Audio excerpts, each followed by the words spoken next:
नमस्कार दोस्तों, जय हिंद। मैं इंदु स्वागत करती हूँ आप सभी का आपके अपने चैनल आईपी स्टडी पॉइंट पे, जहां आपको शिक्षा विभाग और अन्य विभागों की परीक्षाओं की तैयारी कराई जाती है। आशा करती हूँ आप सभी लोग खुश होंगे, स्वस्थ होंगे और सीटेट की तैयारी बहुत अच्छे से कर रहे होंगे। आज हम सीटेट में जो सीरीज चल रही है उसमें टॉपिक पढ़ेंगे भाषा और चिंतन।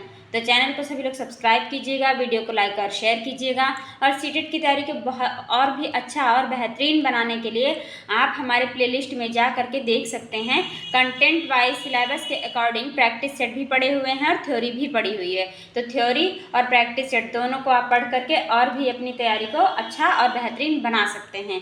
तो शुरू करेंगे आज का टॉपिक। आज का टॉपिक क्या है? भाषा और चिंतन। भाषा और चिंतन में सबसे पहले हम जानेंगे कि भाषा क्या है और चिंतन, भाषा और चिंतन में डिफरेंस क्या होता है। तो भाषा और चिंतन टॉपिक है हमारा। सबसे पहले जानते हैं भाषा क्या होती है। अपने विचारों को दूसरे तक पहुंचाना ही भाषा कहलाती है। भाषा और विचार में गहरा संबंध होता है। देखिए, अपने विचार जो होते हैं, भाषा क्या होता है कि अपने विचारों को किसी दूसरे तक के सामने वाले तक पहुंचाना ही क्या होती है भाषा। विचारों की अभिव्यक्ति कि सामने वाला हमारी बात को समझ जाए, इसे तो लैंग्वेज कहते हैं, भाषा कहते हैं। विचारों की अभिव्यक्ति जो होती है। आगे बढ़ते हैं इसी पॉइंट में। भाषा विकास के सिद्धांत क्या हैं? भाषा विकास के कौन कौन से सिद्धांत हैं, अब हम वो पढ़ेंगे। पहला सिद्धांत क्या है कि परिपक्वता का सिद्धांत।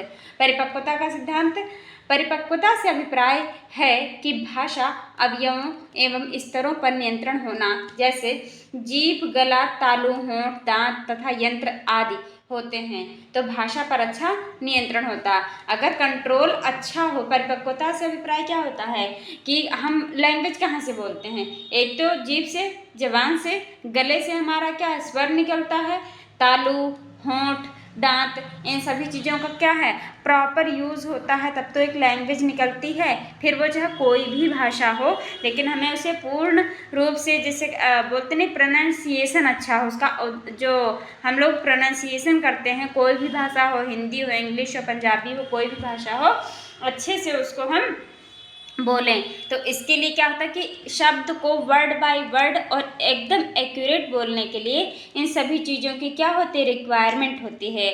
जबान, गला, तालु, होंठ, दांत, इन सभी चीज़ों का, और स्वर यंत्र, इन सभी चीज़ों का क्या होती है, आवश्यकता होती है। तभी क्या होता है, और इन पे अगर नियंत्रण हो जाता है तो फिर हमारी लैंग्वेज क्या एकदम एग्जैक्ट हो जाती है। और अभिव्यक्ति क्या होती है? देखिए, भाषा पर अच्छा नियंत्रण होता, फिर क्या है, और अभिव्यक्ति यानी विचारों का आदान प्रदान भी अच्छा होता है। बढ़ते हैं आगे।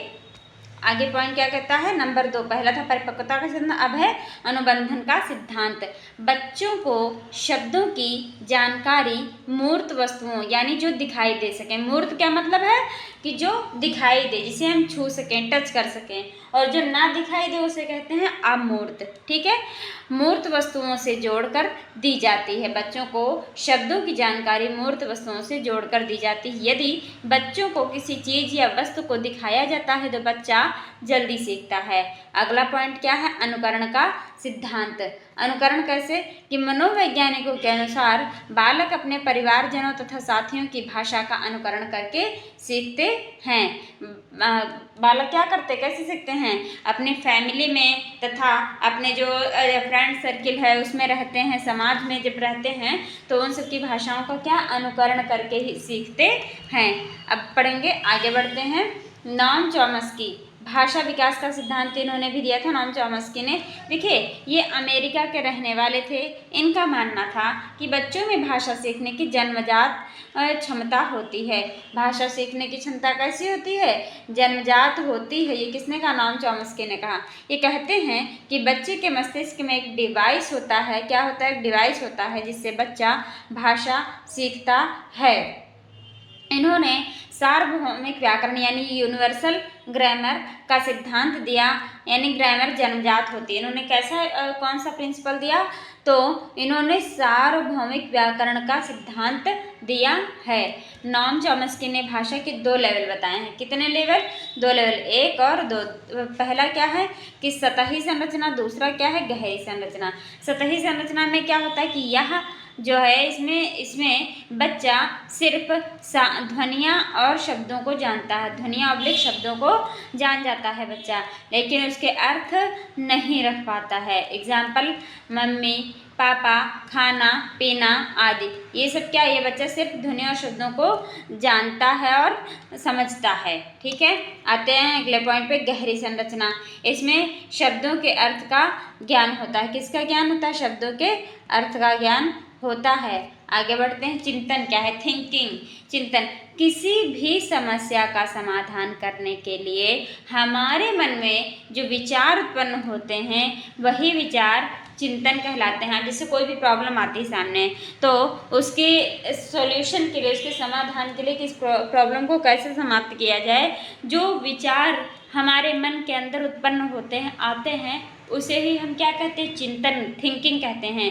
चिंतन का आरंभ समस्या उत्पन्न होने पर ही होता है तथा समस्या समाधान होने तक चलता रहता है। आते अगले पॉइंट पे। ए पॉइंट क्या है? चिंतन का स्वलीन चिंतन, यानी स्वयं में लीन रहना। दूसरा है यथार्थवादी चिंतन, यानी पहला क्या पढ़ेंगे? स्वलीन चिंतन यानी स्वयं में लीन रहना, ऐसी कल्पना करना जिसका कोई वास्तविक रूप ना हो, और स्वलीन चिंतन कहलाता है। अब ऐसी कोई कल्पना करो जिसका कोई रियल में कोई रूप ही ना हो, तो उसे क्या कहेंगे? उसे कहेंगे स्वलीन चिंतन। ठीक है, अगला पॉइंट है यथार्थवादी चिंतन। यह चिंतन वास्तविकता से संबंधित होता है। किससे संबंधित होता है? यथार्थवादी वास्तविकता से संबंधित होता है। अगले पॉइंट पे चलते हैं कि अभिसारी, टाइप्स ऑफ रियलिस्टिक थिंकिंग, मतलब इसके टाइप पढ़ेंगे रियलिस्टिक थिंकिंग के। पहला है अभिसारी चिंतन। अभिसारी चिंतन कॉन्वर्जेंट थिंकिंग। क्या होती है कॉन्वर्जेंट थिंकिंग? इसमें समस्याएं एक ही बिंदु पर केंद्रित होती हैं और समस्या का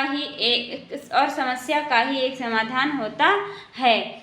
जैसे भारत की राजधानी क्या है? नई दिल्ली। इसके द्वारा खोजा हुआ समाधान बंद अंत यानी क्लोज एंडेड वाला होता है। कैसा होता है? क्लोज एंडेड वाला होता है। बढ़ेंगे आगे। अपसारी चिंतन। कैसा चिंतन? अपसारी चिंतन। इसमें समस्याएं एक ही बिंदु पर केंद्रित नहीं होती हैं। इसमें समस्याओं का कल्पना शक्ति, सृजनात्मकता का प्रयोग करके कई प्रकार से हल किया जा सकता है। जैसे दिल्ली की विशेषताओं का वर्णन। और अगला पॉइंट है आलोचनात्मक चिंतन। कैसा होता है ये भी पढ़ेंगे। आलोचनात्मक चिंतन गुण और दोस्त को देखते हुए किसी बात को स्वीकार करना आलोचनात्मक चिंतन कहलाता है। बढ़ेंगे आगे। चिंतन के बारे में हमने पॉइंट पढ़े। अब चिंतन के सामान्य प्रकार पढ़ेंगे। कौन कौन से प्रकार हैं चिंतन के?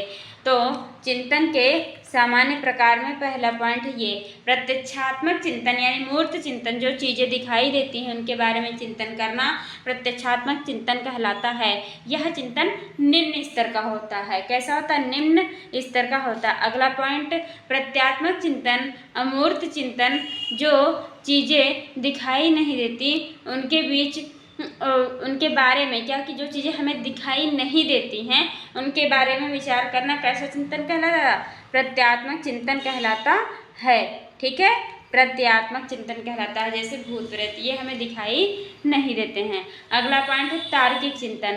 तार्किक चिंतन क्या कहते हैं? कि यह किसी चीज़ या वस्तु के बारे में तर्क करना, विचार करना, तार्किक करना के अंतर्गत आता है। चिंतन का सर्वोत्तम स्तर ही होता है। क्या है? चिंतन का सर्वोत्तम स्तर होता है तार्किक चिंतन। आते हैं अगले पॉइंट पे। अगले पॉइंट पे हम लोग बढ़ रहे हैं।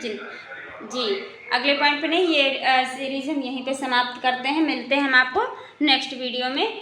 ठीक है, बहुत जल्द ही हम एक नई वीडियो के साथ आपसे मिलेंगे सीटेट की तैयारी में।